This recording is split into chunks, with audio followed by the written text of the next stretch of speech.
আসসালামু আলাইকুম দর্শক বন্ধুরা, সবাই কেমন আছেন? আশা করছি যে যেখান থেকে দেখছেন অনেক ভালো আছেন।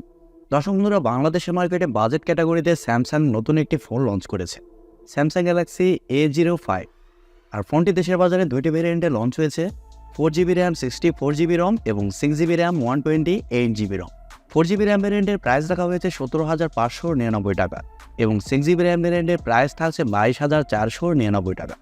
সো স্যামসাংয়ের এরকম প্রাইস পয়েন্টে ফোনটি কি ভালো হবে, না এরকম বাজেটে এর থেকেও কোনো বেটার অপশান থাকছে, এই সবগুলো বিষয় নিয়ে আজকের ভিডিওতে কথা বলবো।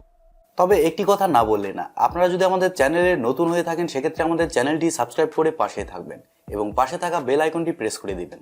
প্রথমে যদি ফোনটির ডিজাইন এবং বিল্ড কোয়ালিটি নিয়ে কথা বলি, তাহলে ফোনটির ব্যাক সাইড এবং ফ্রেমে থাকছে প্লাস্টিক, আর ফ্রেম থাকছে কিছুটা কার্ভ, যা এবার স্যামসাংয়ের এই সিরিজের ফোনগুলোতেও ব্যবহার করা হয়েছে। আর ফোনটা কিন্তু যথেষ্ট মোটা, 8.8 মিলিমিটার, এবং ওজন করা হয়েছে 195 গ্রাম, যার কারণে এক হাতেই ফোনটি ব্যবহার করতে গেলে কিছুটা প্রবলেম ফেস করতে পারেন। আর পোর্টস অ্যান্ড বাটন হিসেবে এই ফোনটিতে আপনারা সব ধরনের পোর্টস অ্যান্ড বাটনও পেয়ে যাচ্ছেন, যেমন 3.5 millimetre headphone jack, type C slot ইত্যাদি। আর এছাড়াও এই ফোনে থাকছে সাইড মাউন্টের ফিঙ্গারপ্রিন্ট সেন্সর, যা যথেষ্ট ফাস্ট এবং অ্যাকুরেট। আর ফোনটিতে আপনারা দুইটি সিম কার্ডের পাশাপাশি একটি মাইক্রোএসডি কার্ড ব্যবহারের সুযোগ পাচ্ছেন। স্যামসাং গ্যালাক্সি A05 এই ফোনটির সামনে আসলে আপনারা পেয়ে যাচ্ছেন একটি ফুল ভিউ ডিসপ্লে, যার উপরের অংশে ইনশেপ বা ওয়াটার ড্রপের মাধ্যমে বসানো থাকছে সেলফি ক্যামেরাটি। আর স্যামসাংয়ের অনেক দামি ফোনেও কিন্তু তারা ইউশেপের মাধ্যমে সেলফি ক্যামেরা প্রোভাইড করেছে।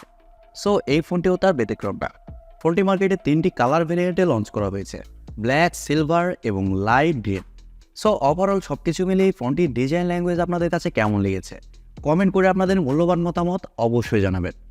স্যামসাং গ্যালাক্সি A05 এই ফোনটির ডিসপ্লে নিয়ে কথা বলতে গেলে এই ফোনে থাকছে 6.7 ইঞ্চির একটি PLS LCD প্যানেল, যা HD+-এর একটি ডিসপ্লে। আর এর রেজুলেশন হিসেবে থাকছে 720x1600 পিক্সেল এবং আরও থাকছে 265 ppi ডেন্সিটি। তবে ডিসপ্লেতে স্যামসাং কোনো ধরনের হায়ার রিফ্রেশ রেট ব্যবহার করেনি, এখানে থাকছে রেগুলার 60 হার্টসের রিফ্রেশ রেট। আর মিনিমাম 17,000 টাকা বাজেট সেগমেন্টে HD+-এর ডিসপ্লে একটু দুঃখজনক। এখানে যদি ফুল HD+-এর ডিসপ্লে থাকতো আর 60 হার্টসের রিফ্রেশ রেটও থাকতো তাও মানা যেত। যাক, আমার মনে হয় স্যামসাংয়ের ডিসপ্লে সেকশনে আর একটু বেটার কাজ করার প্রয়োজন ছিল।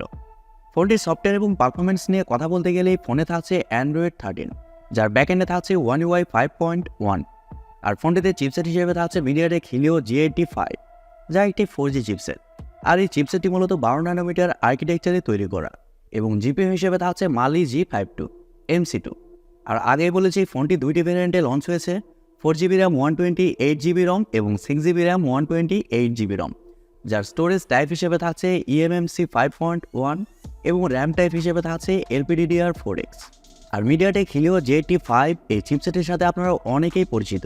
এই চিপসেটের আন্তত স্কোর 2 লাখের আশেপাশে, এর কারণে ডে টু ডে ইউজ করার জন্য ফোনটি ঠিক আছে। আর পাবজির মতো গেমসগুলো এই ফোনটিতে আপনারা মিডিয়াম সেটিংসে ইজিলি প্লে করতে পারবেন।